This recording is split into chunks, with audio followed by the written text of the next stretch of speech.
ధరణి మీద అనేక అవాకులు చవాకులు పేలినటువంటి కాంగ్రెస్ ప్రభుత్వం ఈరోజు కొత్తగా భూభారతి అనేటువంటి చట్టాన్ని తెచ్చాం. సౌండ్ తక్కువ ఏం చేస్తుందని చెప్పి కుదరగొట్టారు. అది భూభారతి కాదు, అది భూహారతి అయిపోయింది. ఇవాళ భూభారతి వచ్చిన తర్వాత 22A కింద 1 ఎకరాల భూములు పెట్టారు. అంటే నిషేధిత భూముల జాబితాలో లక్షల ఎకరాలు పెట్టి డబ్బుల వసూళ్లకు పాల్పడతా ఉన్నారు. స్వయంగా ఆయన ఒక ఉంటాడు, ఏది పేలని బాంబుల శాఖ మంత్రి, తుసు బాంబులు ఉంటాయి కదా, పేలని బాంబుల శాఖ మంత్రి పొంగులేటి. ఆయన నుంచి మొదలుకుంటే మండల స్థాయి వరకు కూడా నిషేధిత భూముల జాబితాలో పెట్టి ఇవాళ ప్రజల ఉసులు పోసుకుంటా ఉన్నారు. ఆనాడు మీరు ఏం చెప్పిండ్రు, నిషేధిత భూములన్నీ తీసేస్తామని చెప్పి ఇవాళ 1 ఎకరాలు దాటింది నిషేధిత భూముల జాబితా. అది బయట పెట్టండి. హైకోర్టు కూడా చెప్తుంది నిషేధిత భూముల జాబితాను ఆన్లైన్ లో పబ్లిక్ డొమైన్ లో పెట్టండి అని. నిజాలు ప్రజలకు తెలుస్తాయి కదా, ఏది పెట్టిండ్రు ఏది పెట్టలేదో తెలుస్తుంది కదా. ఎందుకు నిషేధిత భూముల జాబితా ఆన్లైన్ లో పెట్టలేదు? ఎందుకు కొత్తగా మీరు భూములు పెట్టుకుంటూ పోతున్నారు? ఇంకా పెద్ద స్కామ్ జరిగింది. త్వరలోనే అన్ని భూముల వివరాలు బయట పెడతాం. కాంగ్రెస్ వచ్చినాక నిషేధిత భూముల జాబితాలో పెట్టడం, వసూళ్లు కాగానే తీసేయడం, విలువైనటువంటి భూములను గుర్తించి నిషేధిత భూముల జాబితాలో పెట్టడం, సెటిల్మెంట్ కాగానే తీసేయడం. పెట్టుడెందుకు తీసుడెందుకు? దమ్ముంటే కాంగ్రెస్ ప్రభుత్వం వచ్చిన తర్వాత ఎన్ని భూములను నిషేధిత భూముల జాబితాలో పెట్టారు, ఎన్ని తొలగి బయట పెట్టండి. ఇలా మా జనగామ మీడియా మిత్రులను కూడా నేను మనస్ఫూర్తిగా అభినందిస్తా ఉన్నా. ఈ భూభారతి లొసుగులను బయటకు తీసిందే మీరు, ప్రభుత్వం తీయలే. దొంగల్ని గవర్నమెంట్ దొరకబెట్టలే, మా జర్నలిస్టులు దొరకబెట్టింది. మా జర్నలిస్టులు అద్భుతంగా ఆ విషయాన్ని బయట తీసేది మీరు. అయితే మీరు తీస్తే తూతూ మంత్రంగా ఆపరేటర్లను అరెస్ట్ చేసి ఈ కేసును ప్రభుత్వం దూరం చేస్తా ఉంది, అంటే మాయ చేస్తా ఉంది. అసలు విషయాలు బయటకు రానియడం లేదు. ఈ కేసు నీరు కారుస్తుంది ప్రభుత్వం. అసలు ఈ కేసు వివరాలు ఎందుకు బయట పెట్టలేదు? ఇది 35 మండలాల్లో ఈ స్కామ్ జరిగింది. జనగామ జిల్లా, యాదాద్రి భువనగిరి జిల్లా, మేడ్చల్ జిల్లా 35 మండలాల్లో ఈ స్కామ్ జరిగితే దీని మీద విచారణకు ఒక సిట్ వేయొచ్చు కదా. ప్రతిపక్షాల మీద మా మీద సిట్ల వేస్తూ కేసీఆర్ గారినో బీఆర్ఎస్ పార్టీ నాయకులను ఇబ్బంది పెట్టడానికి మా మీద మాత్రం సిట్ల వేస్తున్నారు. ప్రతిపక్షాల మీద కమిషన్లు వేస్తున్నారు. విద్యుత్ కమిషన్, కాళేశ్వరం కమిషన్, మా గౌరవ శాసనసభ్యులు కౌశిక్ మీద సిఐడి వేసింది. బీఆర్ఎస్ నాయకులను వేధించడానికి సిట్టులు, సిఐడిలు, కమిషన్లు, అక్రమ కేసులు, అరెస్టులు బీఆర్ఎస్ మీద చేస్తారు. ఇలా రాష్ట్ర ప్రభుత్వ ఖజానాకే చిల్లు కొడతా ఉంటే, ఖజానాను కొల్లగొడతా ఉంటే, 35 మండలాల్లో స్కామ్ జరిగితే దీన్ని ఇప్పటి వరకు బయటకు ఎందుకు తీయడం లేదు? పెట్టాలన్నా వద్దా? నాకు ఏం చేస్తున్నారు? సింపుల్ గా 35 మండలాల్లో కేసు జరిగితే 48 మంది మీద ఎఫ్ఐఆర్ చేసిండు, ఓ 15-16 మందిని అరెస్ట్ చేసిండు, ఈ కేసు నీరు చేశారు. అసలు విషయాలు బయటకు వస్తలేదు. ఇక్కడ సింపుల్ క్వశ్చన్, భూభారతి పోర్టల్ యొక్క ఎడిట్ ఆప్షన్ ఒక ఆపరేటర్ కి ఎట్లా దొరికింది? భూభారతి పోర్టల్ దాన్ని ఎడిట్ చేయాలంటే కేవలం ఆర్డీఓకు, తహసీల్దార్కు మాత్రమే అవకాశం ఉంటుంది. ఇవాళ ఈ కేసులో డబ్బులు కట్టేటువంటి డబ్బులను 10% చూపించి ఆ ఎడిట్ ఆప్షన్ ఒక ఆపరేటర్ ఎట్లా చేసిండు? ఆపరేటర్ చేతికి ఆ కోడ్ ఎట్లా పోయింది? ఆపరేటర్ ఏ రకంగా ఎడిట్ ఆప్షన్ చేసిండు అంటే దీని వెనుక కాంగ్రెస్ నాయకులు ఉన్నారు, దీని వెనుక అధికారులు ఉంటేనే ఇది సాధ్యమైంది. ఎందుకంటే ఒక ఆపరేటర్ అంత ధైర్యం ఉండదు, ఒక ఆపరేటర్ ఎడిట్ ఆప్షన్ చేసే అవకాశం ఉండదు. ఒక ఆపరేటర్ ఇదంతా చేసిందంటే డెఫినెట్ గా దీని వెనుక అధికార పార్టీ నాయకులు ఉన్నారు, పెద్ద పెద్ద అధికారులు కూడా ఉన్నారు. అయితే ఈ విషయాలు బయటకు రాకుండా ఉండడానికి, అధికార పార్టీ నాయకుల పేర్లు బయటకు రాకుండా ఉండడానికి, ఏ అధికారులు దీంతో కుమ్మక్కయ్యారో అది బయటకు రాకుండా ఉండడానికి నామమాత్రంగా ఆపరేటర్లను అరెస్ట్ చేసి మమ అనిపించేసి మేము ప్రభుత్వాన్ని డిమాండ్ చేస్తున్నాం. అసలు ఇది ఎన్ని జిల్లాల్లో జరిగింది, ఎంత నష్టం రాష్ట్ర ప్రభుత్వ ఖజానాకు జరిగింది, దీని వెనుక ఎవరెవరు ఉన్నారు, అన్ని విషయాలు తేలాలంటే వెంటనే ఒక సిట్ వేయాలని మేము డిమాండ్ చేస్తా ఉన్నాం. జిల్లాలో ఎంత జరిగింది, యాదాద్రిలో ఎంత జరిగింది, గోలియన్లో ఎంత జరిగింది, ఈ మూడు బయట పెట్టింది విలేకరులే. మరి ఇంకా మిగతా జిల్లాలో ఎక్కడెక్కడ జరిగింది, రాష్ట్రం మొత్తం ఎన్ని జిల్లాల్లో ఎంత అవినీతి జరిగింది, ఎంత కుంభకోణం జరిగింది, దీని వెనుక ఎవరున్నారో అన్ని బయట పెట్టాలని మేము ఇలా ఆ పేలని బాంబుల మంత్రిని నేను డిమాండ్ చేస్తా ఉన్నాను. బయట పెట్టాలని నువ్వు ఇవ్వాలి. ఎందుకు నోరు మూసుకున్నావు? ఆయనకంతా అహంకారం, ఆయన ఒళ్ళంతా శరీరం అంతా అహంకారంతో నిండి ఉంటుంది. మాట్లాడితే అహంకారంతోనే మాట్లాడుతుంటాడు. ఇవాళ ఇంత పెద్ద స్కామ్ నీ శాఖలో జరుగుతుంటే నువ్వు ఎందుకు పెద్దలు? ఒక్కసారైనా ముఖ్యమంత్రి గారు రివ్యూ చేసిందా?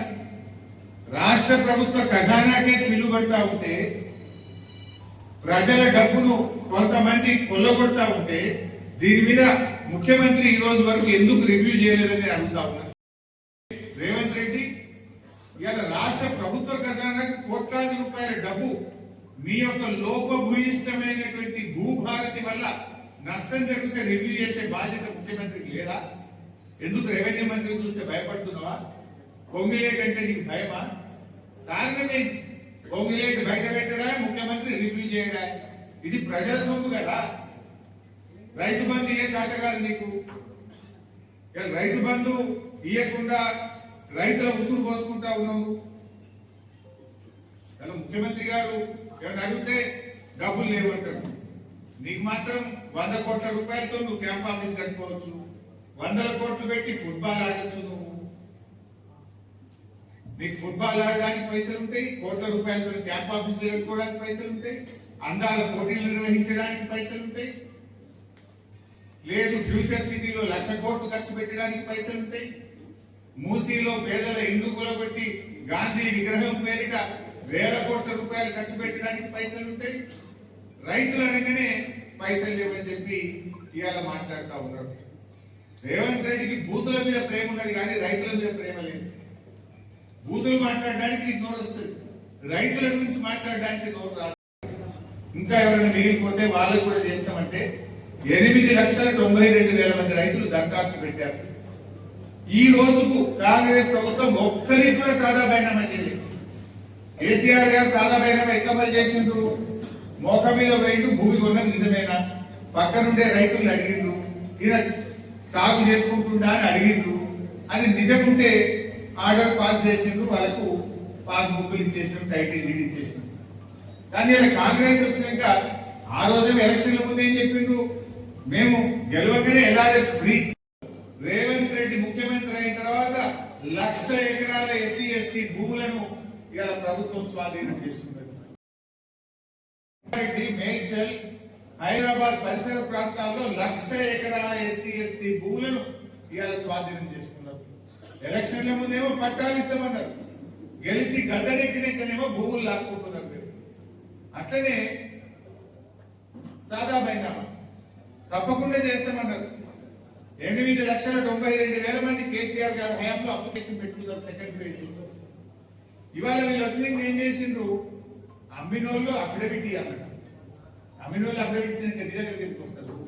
సాదా బైనామా గవర్నమెంట్ ఏం చేస్తుంది? అమ్మినోడు ఇస్తలేడు కనుకనే, అది అమలైతలేదు కనుకనే, పాస్బుక్ టైటిల్ డీడ్ లేకపోతే ఎరువులు వస్తలేవు, రైతు బంధు వస్తలేదు కనుకనే, అది అమలైతే మాకు ఇంత ఎరువులు దొరుకుతాయి, పాస్బుక్ టైటిల్ డీడ్ వస్తే మాకు ఇంత రైతు బంధు పడుతుందని కదా. ఆనాడు బీఆర్ఎస్ హయాంలో కోర్టు కేసు వల్ల సెకండ్ ఫేజ్ నేను చేయలేదు. నువ్వు వచ్చినాక కోర్టు కేసు పోయింది, కానీ నువ్వేం చేసినావు?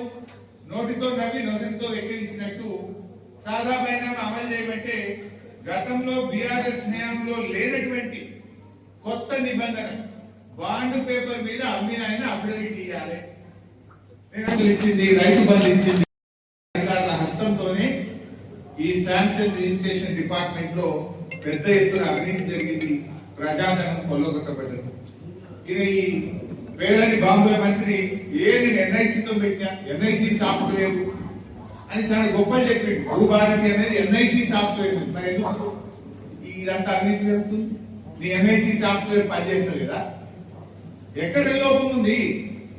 ఆనాడు ధరణి ఉన్నప్పుడు ఇటువంటి లోపాలు జరగలేదు. వారం రోజుల్లోగా ఇంటికి పక్కా పాస్ పుస్తకాలు వచ్చినాయి. ఇలా కాంగ్రెస్ వచ్చినాక 6 నెలల పాస్ బుక్లే వస్తారు రిజిస్ట్రేషన్ చేసుకున్న వాళ్ళు. 6-7 నెలల నుంచి ఎవరికి పాస్ బుక్ రావడం లేదు. ప్రజలు ఇబ్బందిగా ఉన్నారు పాస్ బుక్లు రాక. ఎందుకు నీ భూభారతి ఫెయిల్ అయింది? ఎందుకు ఈ అవినీతి జరుగుతుంది? ఇలా పొంగిరెడ్డి గారు సమాధానం చెప్పాల్సిన అవసరం ఉంది. ఎవరో ఆపరేటర్ బసవరాజు అరెస్ట్ చేసి కేసు అయిపోయిందట. బసవరాజు వెనుక ఉన్న అధికార పార్టీ నాయకులు ఎవరు, బసవరాజు వెనుక ఉన్న ఉన్నత అధికారులు ఎవరు బయటకు దిగరా? ఇది మళ్ళీ భవిష్యత్తులో జరగకుండా కఠిన చర్యలు తీసుకోరా? బీఆర్ఎస్ నాయకులు మాత్రం అక్రమ కేసులు పెట్టి పడి అరెస్ట్ చేస్తారు.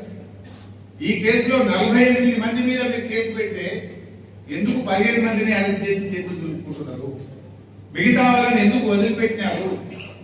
ఎందుకు లోతైనటువంటి విచారణ జరపడం లేదో ఇవాళ ప్రజలకు సమాధానం చెప్పాలని చెప్పి కూడా నేను డిమాండ్ చేస్తా ఉన్నా. మరి సిట్లో, సిఐడిలో, కమిషన్ లో అది కేవలం ప్రతిపక్షాల మీద పగబట్టుడు, పేదల ఎందుకు కూలగొట్టుడు, లాస్ట్ ఇయర్ గుడికి కూడా కూలగొట్టు. ఇక నిన్నటిదాకా ఎందుకు కూలగొట్టిండ్రు? కేసీఆర్ గారు కట్టించిన శారదా పీఠాన్ని కూలగొట్టమని పొద్దుగాల పోలీసులు పోయి మళ్ళీ అటు పోయిన అందుకే లేదండి. నిన్నటిదాకా ఎందుకు కూలగొట్టుడే పెద్దలు గుళ్ళు కూడా కొడతాడ. కేసీఆర్ ఆనవాళ్ళు మారుస్తా అంటే కేసీఆర్ గారు కట్టించిన గుడి కూడా కూలగొట్టాడు. ఇదే ఆనవాళ్ళు మార్చినట్టే. అందువల్ల నేను పొద్దున అనుకోకుండా పోతే గంట లేట్ అయినా క్షమించాలి మీరందరూ కూడా. ముఖ్యమంత్రి మంత్రుల ఆస్తులు పెరిగినాయి, పేదల బతుకులు అయితే మారలేదు. రైతు బంధు రాదు, కళ్యాణ లక్ష్మి చెక్కులు రావు, బోనస్ రాదు, కేసీఆర్ కిట్ రాదు, పంటల బీమా రాదు. మంత్రులకు మాత్రం ఆస్తులు పెరుగుతున్నాయి, ముఖ్యమంత్రి ఆస్తులు పెరుగుతున్నాయి. ముఖ్యమంత్రి అన్నదమ్ముల ఆస్తులు అయితే ఇవాళ అడ్డగోలుగా పెరుగుకుంటా పోతున్నాయి. గ్యారంటీలన్నీ గాల్లో కలిసిపోయినాయి. ఇవాళ ఆ రోజు రేవంత్ రెడ్డి గారు, కేసీఆర్ గారు 2 పంటలకు రైతు బంధు ఇస్తే 3 పంటలకు ఎందుకు ఇవ్వమని అడిగాడు. నువ్వు 3 పంటలు కాదు కానీ 1 పంటకి ఇవ్వరు. నువ్వు కేసీఆర్ గారు బరాబర్ కరోనా వచ్చిన 2 పంటలకు ఇచ్చింది. 2 పంటలకు ఇస్తే 3 ఎందుకు ఇస్తలేమన్నావు? నువ్వు 3 ఎందుకు ఇస్తలేమన్నా రేవంత్ రెడ్డి, నువ్వు 1 పంటకు ఎందుకు ఇస్తలేవు? సమాధానం చెప్పాలి కదా. నువ్వు వచ్చినది 5వ రైతు బంధు, ఇప్పటికి పడ్డాయి 2, ఎగబెట్టింది 3. ఇచ్చింది తక్కువ, ఎగబెట్టింది ఎక్కువ. ఇది 5వ రైతు బంధు ఇప్పుడు పడాల్సింది యాసంగి. కానీ నువ్వు ఇప్పటిదాకా ఇచ్చిన 2, ఎగబెట్టి 3 రైతు బంధులు. 15,000 ఇస్తారని రాహుల్ గాంధీ, 15,000 కాదు ఉన్నాయి కూడా ఎగబెట్టు. పక్కా బరాబర్ కేసీఆర్ ఉన్నప్పుడు ఒక నమ్మకం ఉండే రైతులకు, బరాబర్ రైతు బంధు పడుతుందని ఒక నమ్మకం ఉండే. నాట్లకు కేసీఆర్ రైతు బంధు ఇస్తే ఓట్లకు రేవంత్ రెడ్డి ఇస్తుంది. ఒకసారి ఎంపీ ఎన్నికల ముందు ఇచ్చిండు, ఒకసారి సర్పంచ్ ఎన్నికల ముందు ఇచ్చిండు. కానీ ఇప్పుడే ఎలక్షన్ లేవు, మళ్ళీ పెట్టేసాడు. నాట్లకు కేసీఆర్ ఓట్లకు రేవంత్. ఇదే అంటే మీరు గుర్తు తెచ్చుకోండి, ఎంపీ ఎన్నికల ముందు ఒకసారి పడ్డది, సర్పంచ్ ఎలక్షన్ ముందు ఒకసారి పడ్డది. ఇప్పుడు యాక్చువల్గా ఎంపీటీసీ జెడ్పీటీసీ ఎలక్షన్ ఉంటే పడుతుంది. పర్లేదా?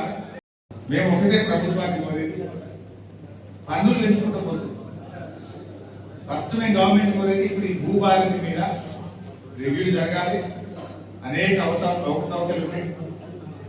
భూభారతిలో జరిగిన అవకతవకల మీద విచారణకు వెంటనే సిట్ వేయాలని ముఖ్యమంత్రి రేవంత్ రెడ్డి మేము డిమాండ్ చేస్తున్నాం. దీని వెనుక ఉన్న అధికార పార్టీ నాయకులు ఎవరో, అధికారులు ఎవరో అందరూ బయటకు రావాలి. దోషులందరినీ అరెస్ట్ చేసి ప్రభుత్వ ఖజానాకు రావాల్సిన ప్రతి పైసలు కూడా తెప్పించాలని చెప్పి మేము ప్రభుత్వాన్ని డిమాండ్ చేస్తున్నాం. అదేవిధంగా సాదా బైనామా అమలు విషయంలో ఏదైతే అమ్మిన వాళ్ళు బాండ్ పేపర్ మీద అఫిడవిట్ పెట్టాలని నిబంధన పెట్టిందో ఆ నిబంధనను తొలగించాలని, ఈ 8,92,000 మంది రైతులకు వెంటనే సాదా బైనామా అమలు చేయాలని బీఆర్ఎస్ పార్టీ పక్షాన మేము డిమాండ్ చేస్తా ఉన్నాం. మరి అదేవిధంగా రైతులకు తక్షణమే రైతు బంధు నిధులను విడుదల చేయాలని చెప్పి కూడా బీఆర్ఎస్ పార్టీ పక్షాన డిమాండ్ చేస్తా ఉన్నాం. ఇవాళ ఈ ప్రభుత్వం వచ్చిన తర్వాత నాగార్జున సాగర్, శ్రీశైలం 2 ప్రాజెక్టులలో అతి తక్కువ నీటి వినియోగం చేస్తా ఉంది రాష్ట్రం. అంటే మన నీళ్లను మనకు దక్కించడంలో కూడా రేవంత్ రెడ్డి, నీళ్ల మంత్రి ఉత్తమ్ కుమార్ రెడ్డి ఫెయిల్ అయిపోయారు. సాగర్, శ్రీశైలంలో అడ్డగోలుగా ఆంధ్రప్రదేశ్ నీళ్లు మలుపుకుపోతున్నది. రేవంత్ రెడ్డి గుడ్లప్పగిచ్చి చూస్తున్నాడు. కేసీఆర్ ని కళ్ళగుడ్డు ఉడదీస్తాని మాట్లాడు కాదు. చాతనైతే సాగర్, శ్రీశైలంలో తెలంగాణకు దక్కాల్సిన వాటాను కాపాడు. ఇలా యాసంగి పంటకు నల్గొండ, ఖమ్మం జిల్లాలకు నీళ్లు తక్కువ పడే పరిస్థితి ఉన్నది. ఇప్పటికైనా ఆంధ్రప్రదేశ్ నీటి మళ్లింపు ఆపకపోతే రేపు హైదరాబాద్ మంచి నీళ్ళకి ఇబ్బంది పడే ప్రమాదం ఉన్నది. నువ్వు గుడ్లప్పగించి చూసుడో గుడ్లుడో నీకుడో కాదు రేవంత్ రెడ్డి.